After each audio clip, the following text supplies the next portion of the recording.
Good morning or good afternoon to everyone, and thanks for attending today's webinar titled The Right Combo, Pairing Operations Technology for Self-Service Banking Initiatives. My name is Kurt Binns, and I'm the ATMIA Executive Director for Canada Region, and I will be moderating today's session. ATMIA is very excited to be part of this webinar today, as we've heard firsthand from many of our members that ATM self-service channel management strategies are in a constant state of evolution, mostly driven by easier data retrieval and growing customer demands.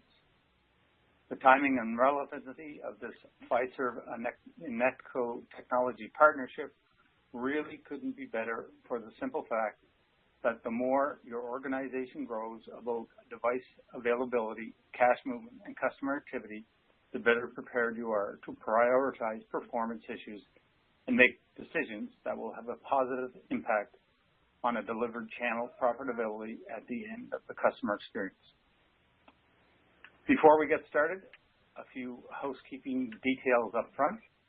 The presentation is meant to last between 30 and 40 minutes, leaving us with plenty of time for questions. You can submit your questions via the tab labeled Questions in the bright mark talk. Keep them coming in over the duration of the presentation, and we'll be sure to answer as many of them as we can at the end. You can also submit your questions to sales@inetco.com, and we can field them offline as well. All attendees will be receiving a white paper titled, "It's not just about ATM availability, it's about the customer." That will be sent out via email later this week. So with that, let's get started by putting a face to our speakers. First, I'd like to introduce David Johnson, Product Manager of Advisory Self-Service Solutions at Fiserv. David has over 16 years of experience in the international ATM solution roles in IT management. Hey, good morning, everyone. Thanks for joining. He is currently responsible for Fiserv solutions at ATM management used by large bank, ATM operators, and managed service providers globally. Next up, we have David Barras, who is VP Product Marketing at INETCO. As VP of Product Marketing, Mark sets the product strategy for INETCO's real-time transaction monitoring and customer engagement analytics solutions. Mark has worked in the application and network security software industry for more than 15 years and has extensive background in business strategy and product development. Great, thank you, Kurt. Nice to join you guys this morning. Okay, as previously mentioned, I'm Kurt Binns, the Executive Director for ATMIA Canada Region. I've spent about 30 years in banking circles, mostly in foreign-owned banks. I joined ATMIA in January of 2011, so I have a little bit of knowledge about the industry. The ATM Industry Association is the center spoke of the wheel, and our membership consists of every industry that is on the value chain for ATMs. So there's manufacturers, software developers, banks, credit unions, independent operators, communications, police services, social media. We cover just about everything. Our website is very extensive, bringing much value to our members. If anyone has any questions about ATMIA, please feel free to contact me at kurt.binns@atmia.com. And with that said, I'll now turn it over to David and Mark.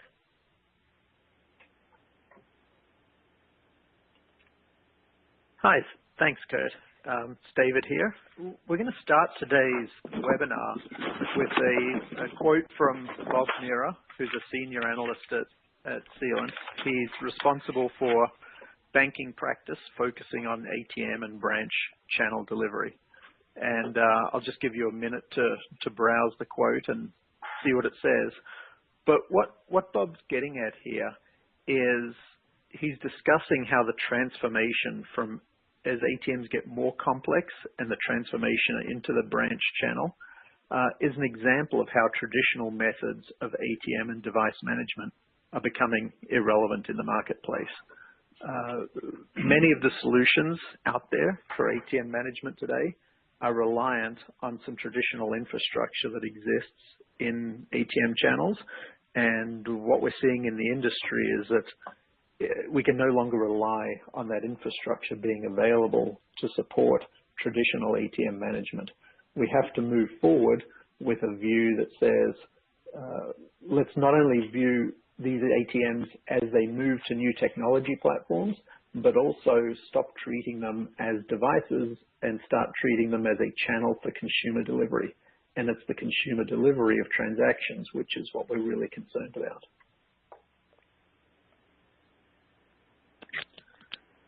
Having said that, even as ATMs are transforming into the branch network and into other delivery channels, the use of these devices and the use of cash continues to grow, both in the United States here and around the world. We continue to see rises in the number of banked households using ATMs, the global cash withdrawal volume, and in fact, the percentage of transactions where cash is used as the payment instrument continues to grow in absolute terms, again, both here and around the world. So, despite what you've heard, cash is not dead. It is growing in absolute terms in most major markets around the world. And what that means for us as people who work and perform in the ATM industry is that the tools and the processes that we're using are not going away anytime soon. In fact, they're becoming more important, and they are becoming part of the major delivery channel to consumers.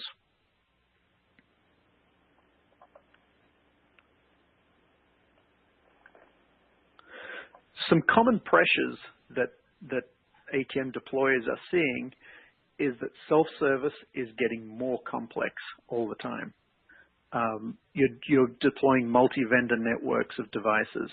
The ATMs are becoming more sophisticated, offering not only new types of transactions, deposit, intelligent deposit, but also transactions that may utilize cloud-based applications and alternate delivery channels. As I mentioned, branch transformation is a great example of that. As ATMs move from the traditional ATM switching network infrastructure into the branch infrastructure and into the core banking integration, the way that these devices have to be managed and the way that they serve transactions to consumers is changing greatly. And the management tools that you're used to in the past are not going to continue to support you going forward. Not only that, something we're seeing in the industry is that more and more stakeholders are relying on transaction data as a key metric going forward. The days when we could view an ATM as a device and say, is that device working or not, are really behind us at the moment. What we need to be looking at as an industry is, this device is a channel to let me deliver financial services to my customers. And is that channel delivering financial services in a way that meets the expectations of my customers?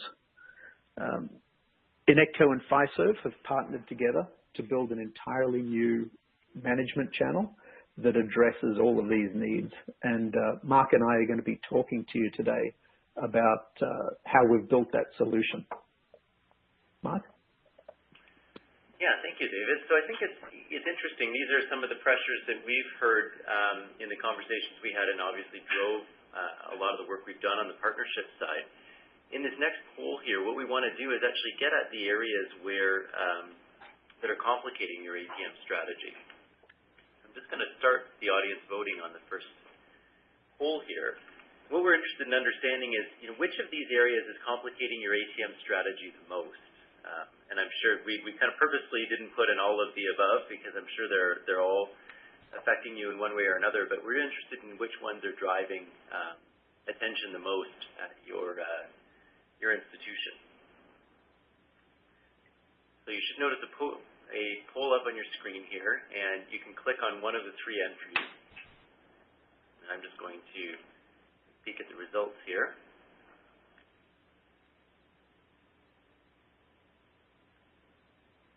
It's like pretty much a dead heat so far. I'll leave this open for a few more seconds so we can see if some other votes come in and skew us one way or the other. But it looks like that if we put in all of the above category, we probably would have gotten the most votes there. Okay, so a little bit more on self-service complexity and branch transformation than on the demand for transaction data, which makes sense. First two are really kind of more core business initiatives. The third one is more of a supporting role, I think, to all of those. Give us just a couple more seconds. They seem to be kind of coming in chunks on my side. All right, so self-service complexity taking a small lead over all of them,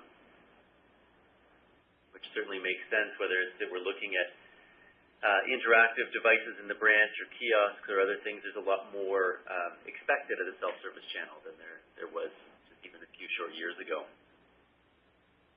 Okay, I'm going to close the poll at this point.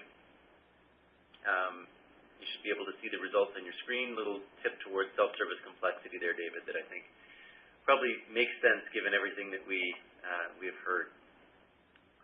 And no surprise, this is kind of what we hear most often as well. Underpinning all of those business pressures is an underlying complexity that's really the culprit. This is what makes things difficult. And it comes out in three distinct ways. The first piece is, in a lot of the data that we collect, the intelligence that we build on the self-service channel, the customer dimension is often lacking. We don't have a complete view of that customer's interaction from the moment that they insert the card into the ATM to the moment that they withdraw the card, all the things that they do along the way, what their journey looks like. And as we broaden the role of the self-service channel to include things like the ability to stage a mobile withdrawal, to stage a withdrawal from your mobile phone, as we add new products and services that are sold through the ATM or delivered through the ATM and advertising and everything else, that customer's journey becomes actually a lot more interesting and complicated, but it's very hard to tell when and why those transactions are failing. So that customer dimension is really lacking, and that adds a lot of complexity on the back end because we're really trying to sort of intuit what the customer is doing from the data that we have, as opposed to really having data that represents what the customer is trying to achieve. The second really comes from our overwhelming focus on the device itself. These are expensive, complicated devices that we run. There's a lot of them out in the field, and the management strategy for the channel has been really built around those devices. But what that means is that we often don't have a complete view of the transaction delivery infrastructure. So it's more than just the device. It's more than just the transaction switch. It's often multiple web services calls that are along the way. It's third-party hosts. It's network connections. It's different telecom options that go into and out of the devices. And so it's very hard, as a result, to isolate where transaction issues are occurring within the network. There's a lot of different potential points of failure, potential points of slowdown, and by focusing so much of our attention on the device itself, we often miss the other parts of the transaction chain, and those are becoming as important as the device itself. So that's really reflective of the change in the role of the ATM, and again, complexity behind the scenes in how that transaction is delivered to the customer. The third thing is that increasingly the data that we need is scattered across systems. There is no single source of ATM data. One of the customers that I work most closely with relies on their third-party outsourcer, actually two different third-party outsourcers to deliver data feeds every week that give them some type of view into what's happening with their transactions. They also rely on ATM management software, analytics software, data coming out of their core banking system, and the ATM channel managers and analysts are left to try to wire together and piece together all this data. it's very hard for them to use that data to really truly understand the ATM channel, because all of this data is structured differently, stored differently, collected over different time periods. So even just the process, to use a $2 word, of normalizing all this data to try to get it into one source you can make sense of is very complicated. And often by the time you get there, the data is stale enough that perhaps the questions you were trying to answer are not as valid as they were, or the pressure isn't there. So this is a real challenge on the complexity side. And what I want to switch to now is I'm going to hand back to David to talk a little bit about how this plays out in your environment. David, I'm going to advance to the next slide for you here. Thanks, Mark. Yeah, so we've got a bit of a view here around, what's typical in the ATM channel. How are the costs of operations separated between maintenance, cash costs, hardware costs, and so on. And, one of the things that you can see here is that ATMs are still a physical channel, right? So maintenance, the physical cost of cash, and the hardware cost are still major cost items when running an ATM network. But this is changing, right? One of the things that's happening is that ATMs are becoming much more software and services driven rather than hardware driven. And it's becoming increasingly important to recognize when I have problems in that complex environment that Mark just talked about, that I need to recognize what is the cause of those problems, and I need to get that problem routed to someone who can fix it. What's happening today in the industry that we see all over is that because we've been treating these devices as a very hardware-driven solution, the maintenance organization tends to become kind of a default point of contact. And, we see banks all over the world who are having issues with their maintenance providers around no fault found, right? If I've got a more complex type of issue that's happening and I've sent it to my maintenance provider, and the maintenance provider would say, well, yeah, it's not a hardware problem. I can't help you with that. It's probably something else. There is a lot of additional cost comes into your maintenance budget line from those types of calls. So one of the things we've got to do to get around this complexity that Mark talked about is we've got to recognize what are the cause of any problems that I have.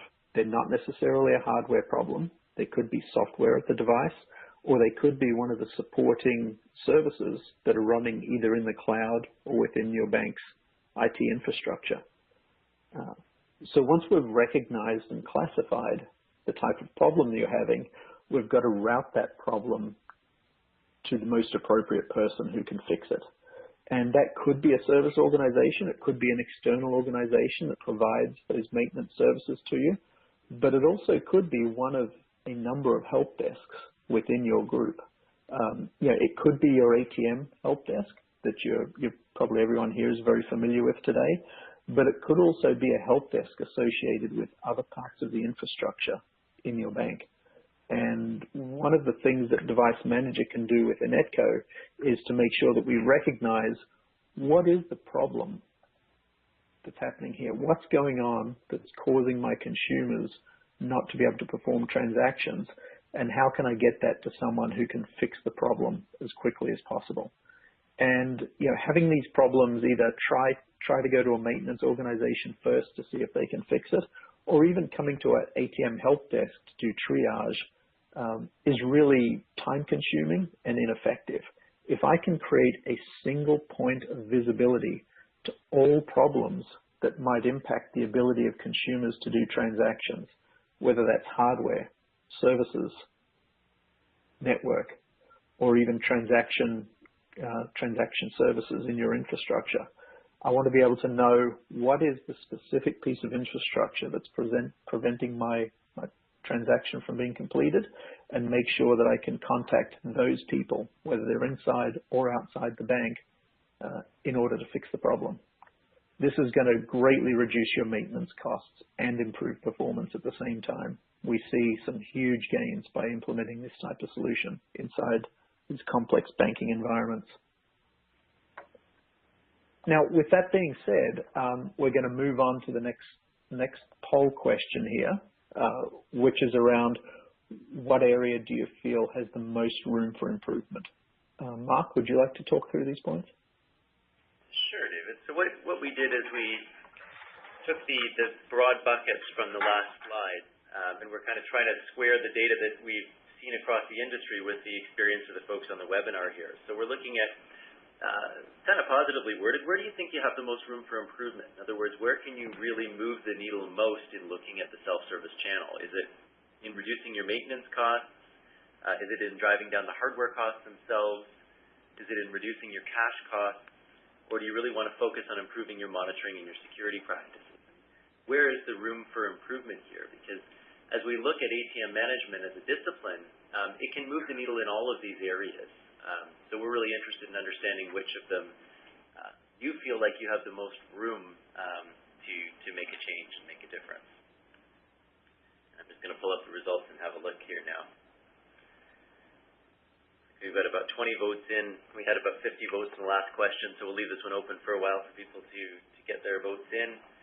Interestingly, we're seeing kind of an early lead on the improving the monitoring and the security practices.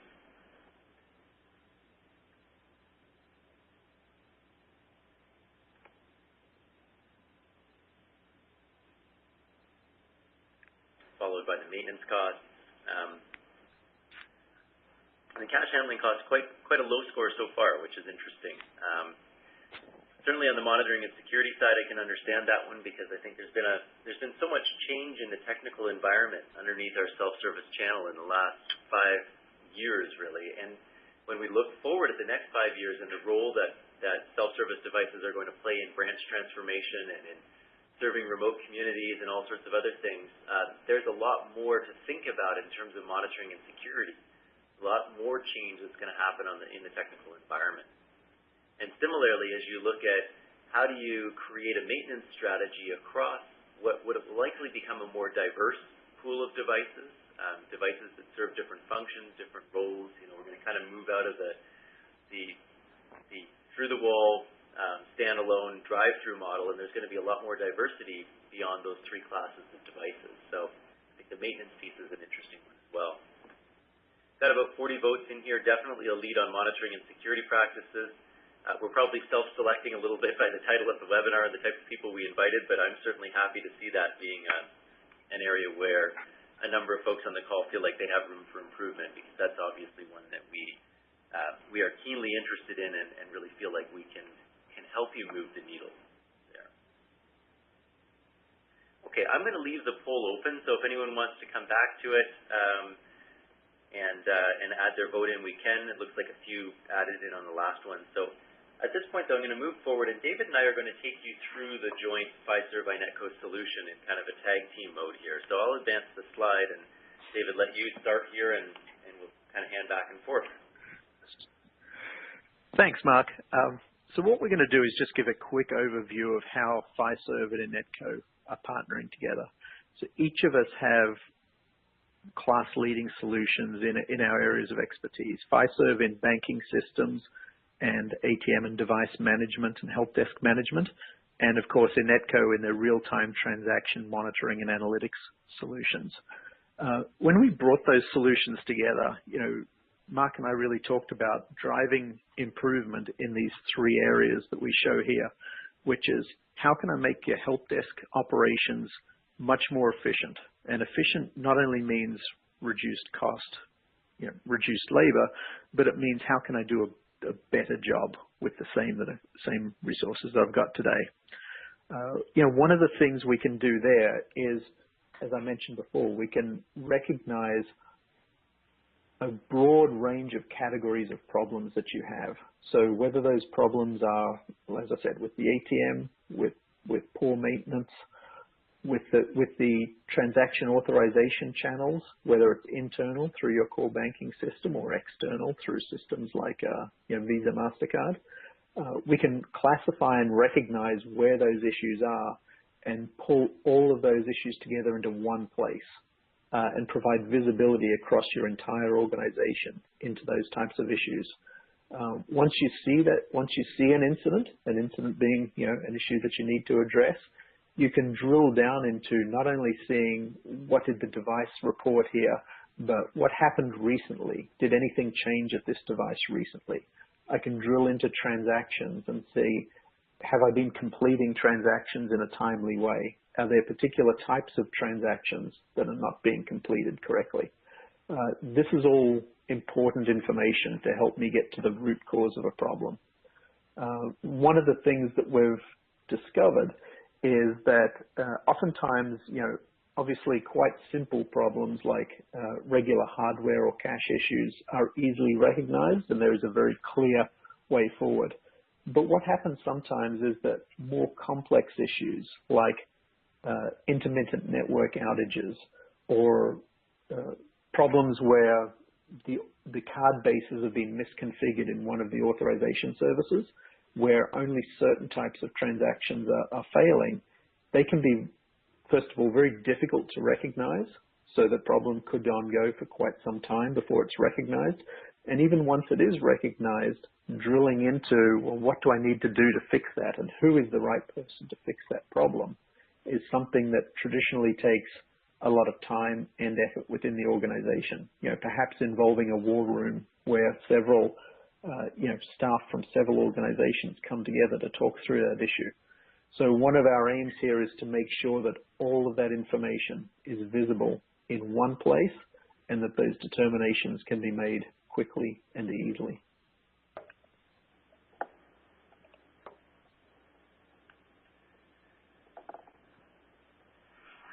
So I think as to follow on what David was talking about, this notion of expanded management is really the ability to see all the moving parts and the performance of all the different parts of the transaction delivery infrastructure. So you're not just looking at the device, you're looking behind the device, if you will, at everything that happens to make a transaction successful. So being able to see the status of the network and the performance of the network, authorization links, card bases, and essentially be able to see the customer's entire experience with the self-service channel from a single viewpoint. To David's comment, this helps alleviate those war rooms it takes to solve problems. This helps reduce the need to look at a bunch of different tools, and it also means that you're able to isolate and restore service, isolate problems and restore service far quicker. So it can make a real difference to the overall efficiency.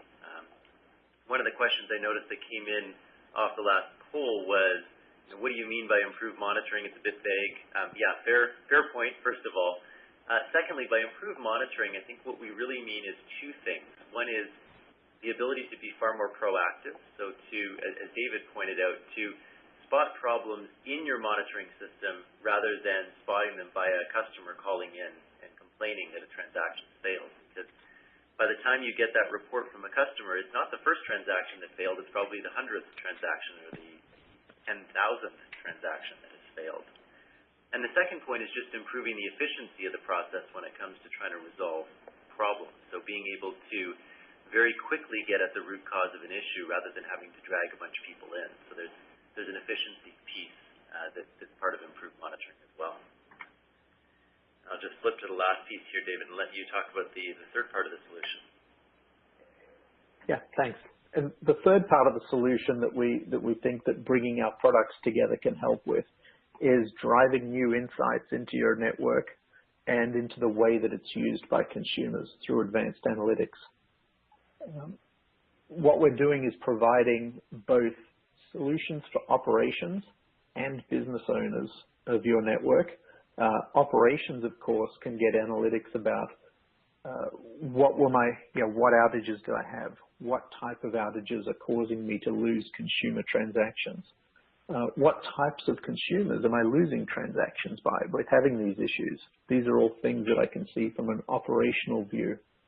From a business owner view of analytics, pulling together information about my network of devices, what transactions are being performed, and demographic data around who my customers are, I can start to drive insights into things like, am I placing these devices in ways that make sense for my customer base?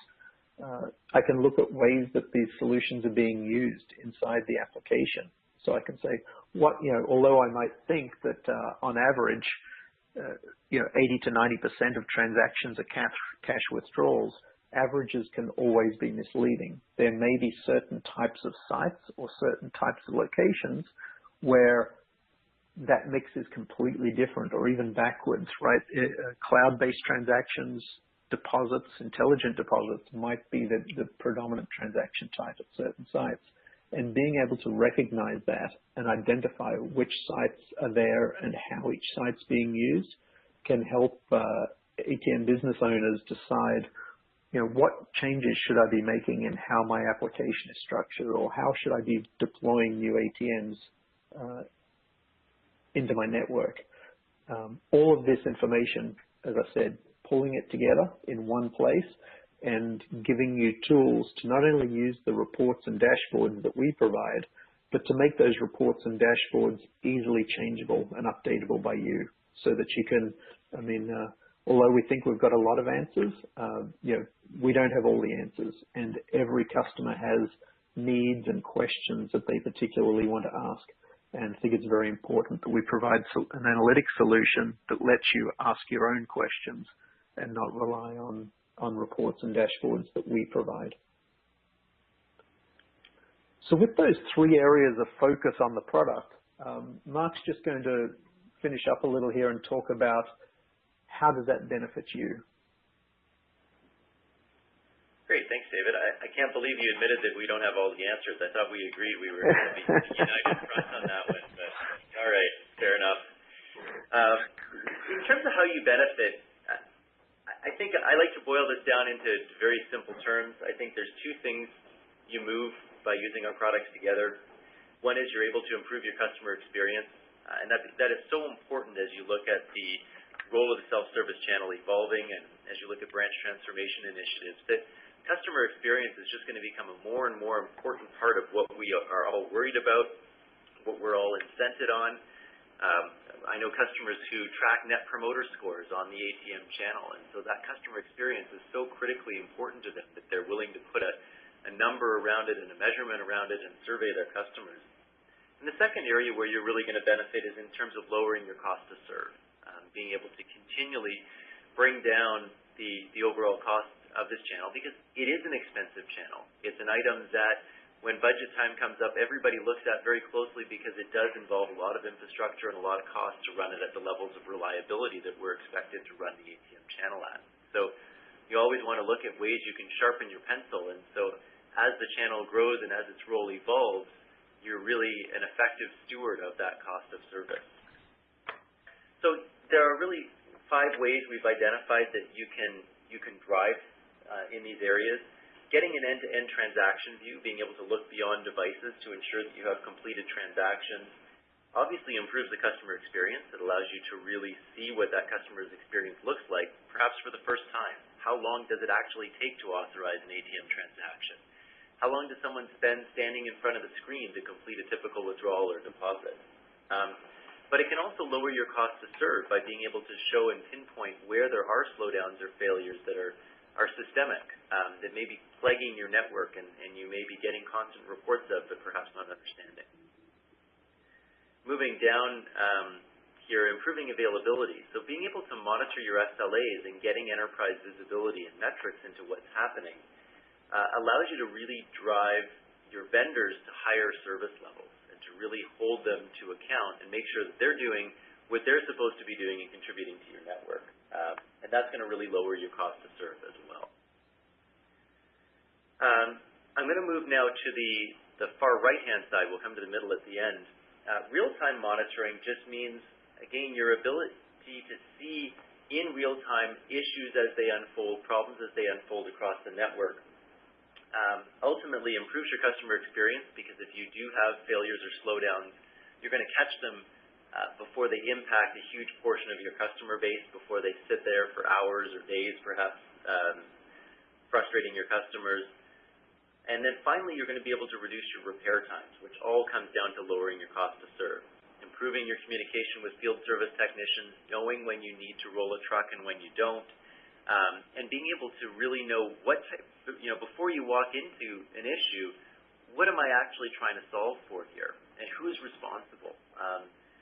one of the things we often see is that it's very difficult to understand when you've got problems with third parties, whether they be networks or hosts or processing partners. And often you sort of have to walk your way down the chain step by step until you finally realize it's a third party piece of your environment that's not working the way it's supposed to.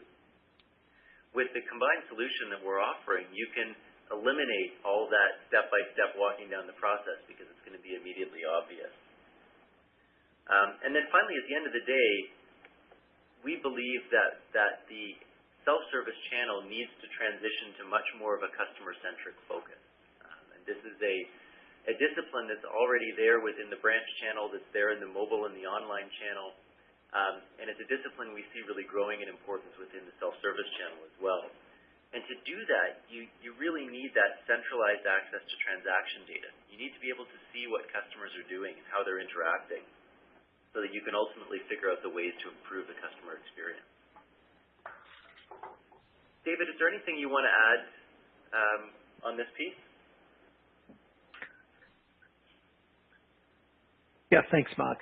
All I'd like to add is that this is really a transformation in how we view the networks. Traditionally, the view of managing your ATM network has been very device-focused. It's been around, is this device working? And is it there available to try and at least initiate a transaction on?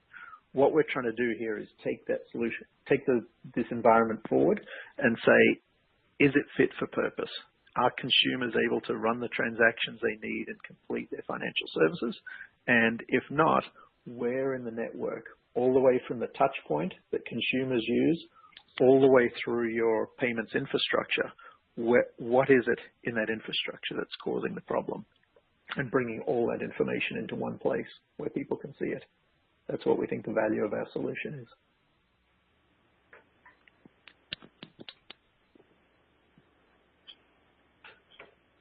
Okay, so with that, I'd just like to wrap it up with another quote from Bob Mira.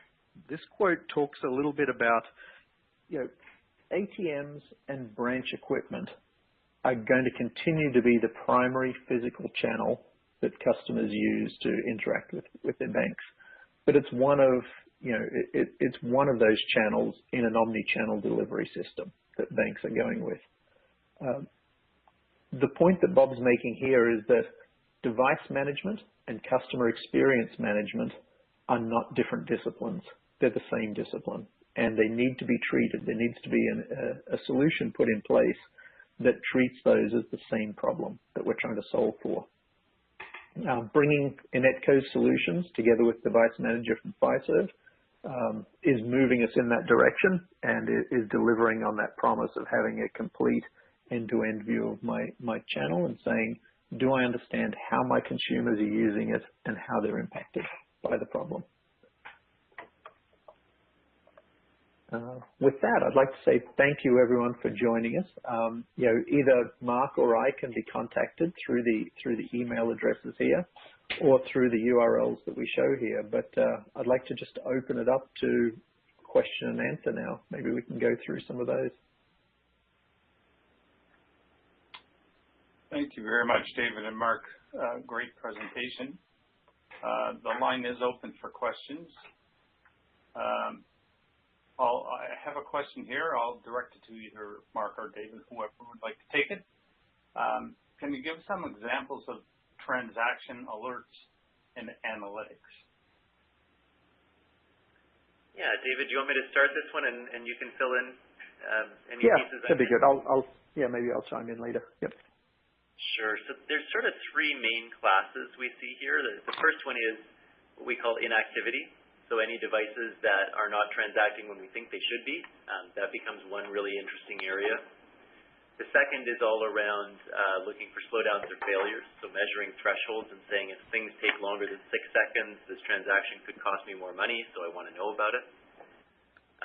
And the third area is really all around specific response codes, so looking for unusual or anomalous activity.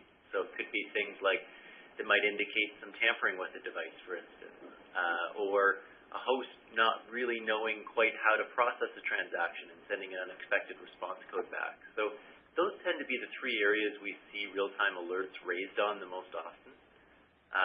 And then beyond that, every customer has their own 2 or 3 or 4 things that are particularly important to them, and in both products we have pretty flexible rules engines for handling those types of scenarios. Yeah, thanks, Mark. I'd probably expand on that by saying, one of the areas that we can really drive value here is not just recognizing breakages or faults, but as Mark said, recognizing unusual activity. So whether that's not just inactivity, but whether I have an unusual amount of transaction activity going on, or whether, some types of some transactions are being completed, but others aren't.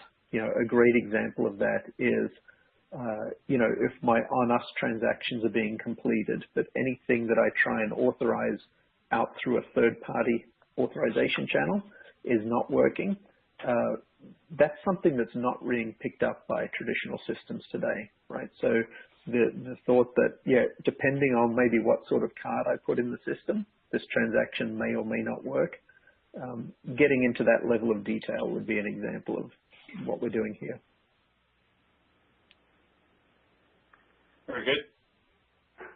Another question here. How is this solution different than switch monitoring tools? I'll take that one, Mark, if you want me to start. Go ahead, David. Yep. So switch monitoring tools, have been fine, but one of the issues that we see going forward is that simply switches are becoming less and less. They're not going to be a complete picture of your channel going forward. As we move into, as ATM networks are being repurposed into branch automation channels, for example, what you're going to see is that the software at those devices is going to become more complex, and it's going to start making decisions like, does this transaction get sent to my ATM switch environment, or does it get routed into my core banking environment for completion, or even out to a third-party service? And so as that happens, the switch kind of ceases to be a good view of everything that you're trying to do through that channel. So what we've done is offer a number of solutions that lets us gather information from the device and from the network, as well as the switch, and pull all that together into one place. Mark, did you want to add something to that? No, I think that's you've said everything I would say, David. Great. Okay, we still have time for a few more questions. Another one just came in. What is the typical architecture of the solution proposed? ATM agent, server software that collects ATM events, analytics solution, and what is the licensing model?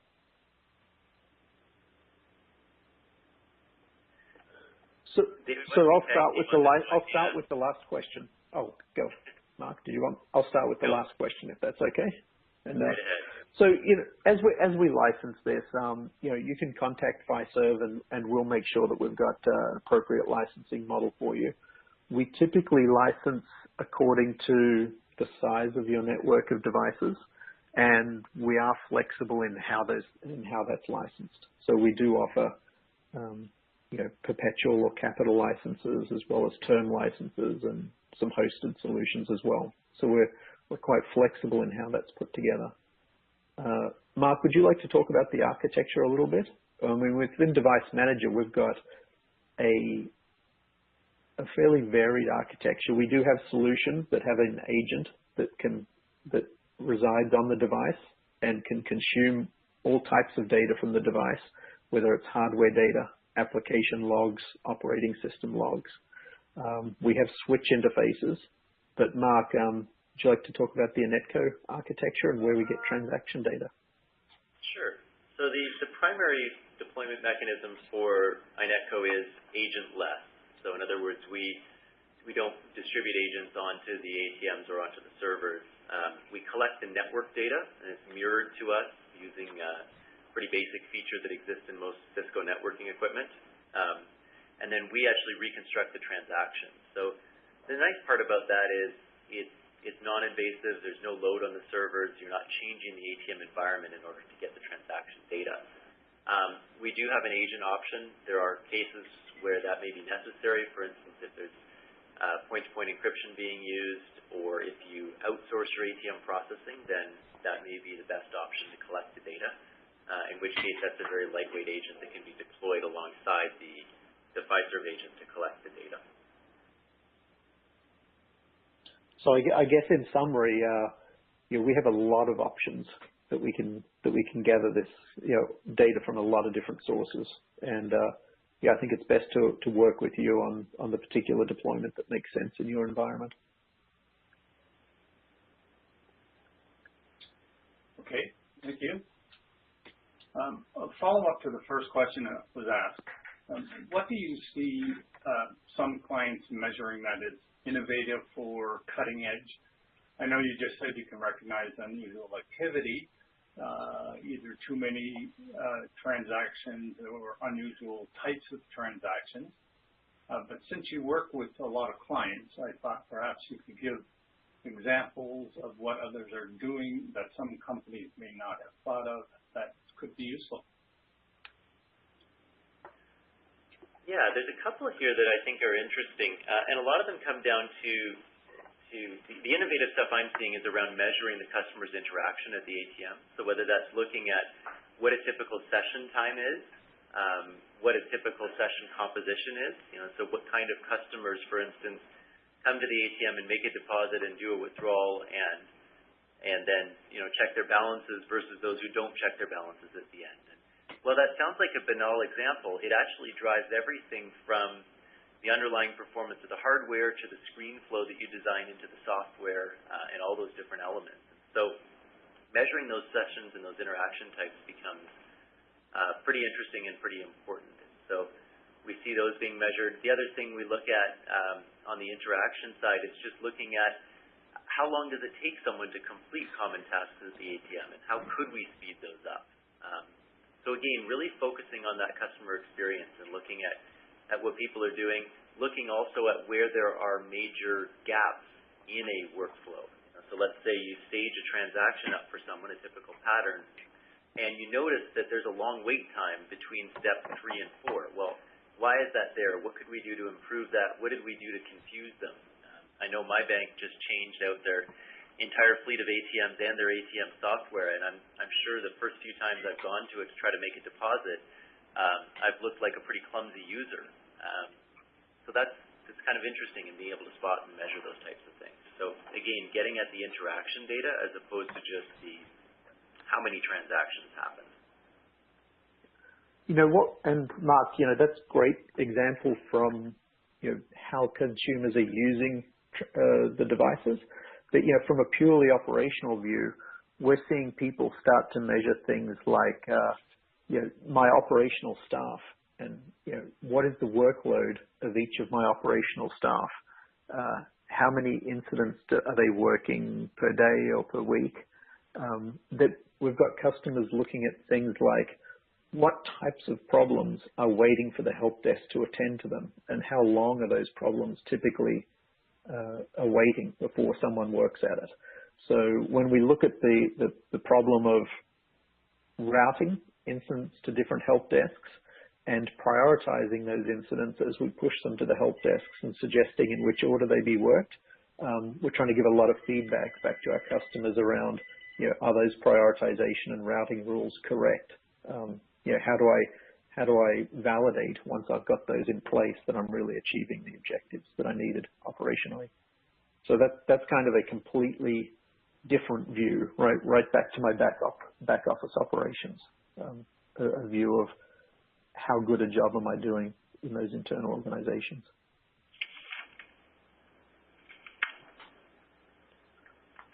Question that kind of ties into that a little bit. Does the monitoring of transactions and any usual activity, is it linked to the cameras of the ATM? Am I able to search a transaction and see the details of the card, time, etc., and what the cameras are recording? Yeah, we're working with a couple of customers on this right now, this type of requirement.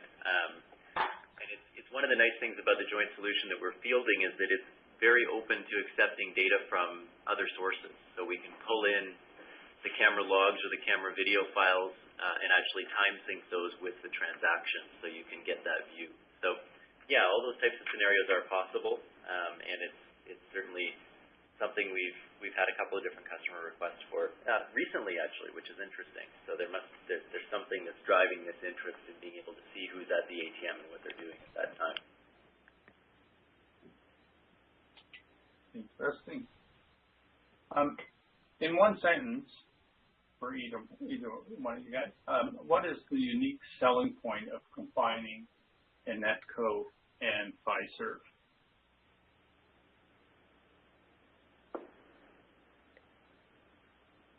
I think bringing together, yeah, sure. And I'll have to make sure I get this in one sentence. Let's see how good a job I do. Both INETCO and Fiserv drive benefits in their respective areas through the specialization of their products. With INETCO, we have real-time transaction monitoring and analytics, and Fiserv's channel management and transaction processing background. Bringing those together into a common view that gives me an end-to-end view of my entire channel and all the supporting infrastructure is something that we don't think anyone is doing in the market right now. That was one sentence, David. Nicely done. Yeah, a long one. The pause has made it longer, that's all. Another question, what's the maximum retention and exporting for reporting and for potential trend monitoring purposes? From our standpoint, it really comes down, it's unlimited, and it's the easy answer. As long as you're willing to provide disks to store the data, you can keep it for as long as you want. You can keep it for years if that's necessary and important from a trending purpose. And yeah, within Device Manager, it's the same. So yeah, we do utilize some very scalable data warehousing technology there. And really it comes down to our customers' preferences about how many years of data they'd like to retain. Next question, what kind of notification channels can be configured? Oh, yeah, great question. So, Device Manager, I guess, as part of the solution is really responsible for notification. And we have a lot of channels available. So we can work with all of the major maintenance providers and cash providers around the world through their unique, each of those organizations has their unique data exchange formats and protocols that they like to follow. We can also talk through text-to-speech through a voice interface, text messaging, email. We can route to multiple different help desks and prioritize issues as they're presented to those help desks. So got lots of possibilities, as well as, of course, of interfaces into other systems, into other database and other APIs. So broad range of notification there for both internal and external parties. Mm-hmm. Question, should monitoring be the first step to understanding how to improve the other items?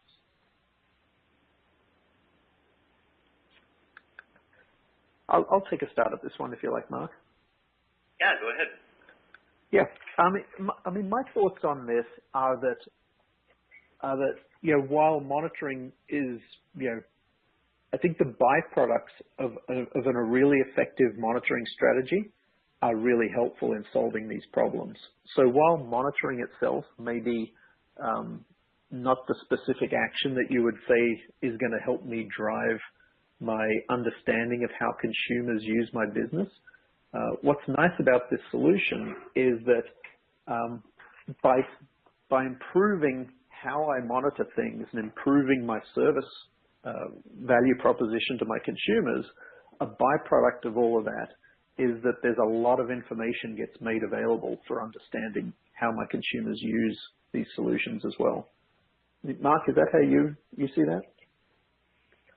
Yeah, absolutely. I think that in any case, getting a baseline and understanding where you are today is an incredibly important starting point for being able to measure your improvement, see what's happening. So it's kind of there's some old saying that I've lost, you can't improve what you can't measure. And I completely butchered it, but I know it's something like that. Thank you. But we keep saying device manager. How do you summarize device management in this perspective? Yes, so device manager is the part of the solution that handles event processing, incident management, notification management, service provider management, as well as my interaction with my help desks. So it brings together information from a number of sources and acts as the operational side of this solution.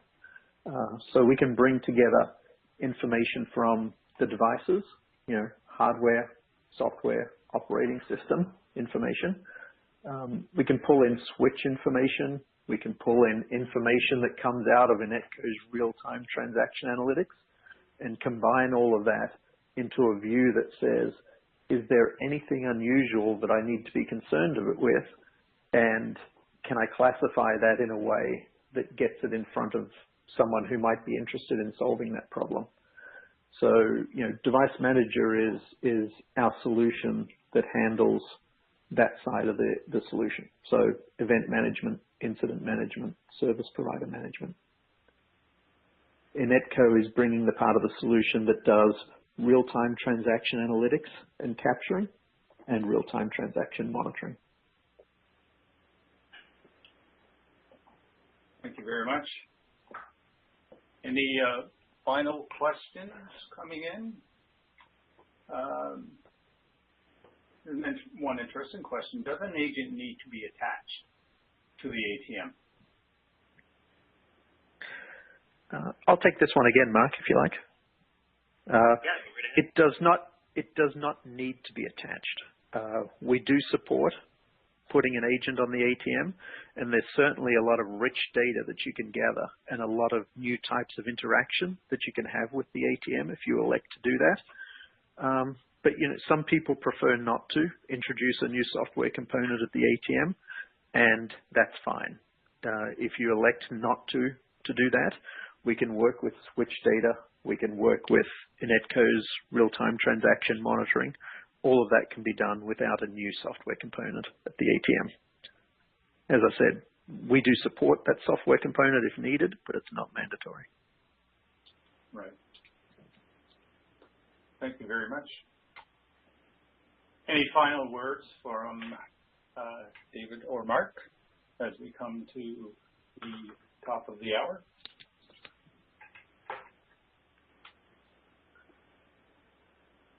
No, I think from my standpoint, I think we covered what we wanted to cover, and it was a great set of questions, too.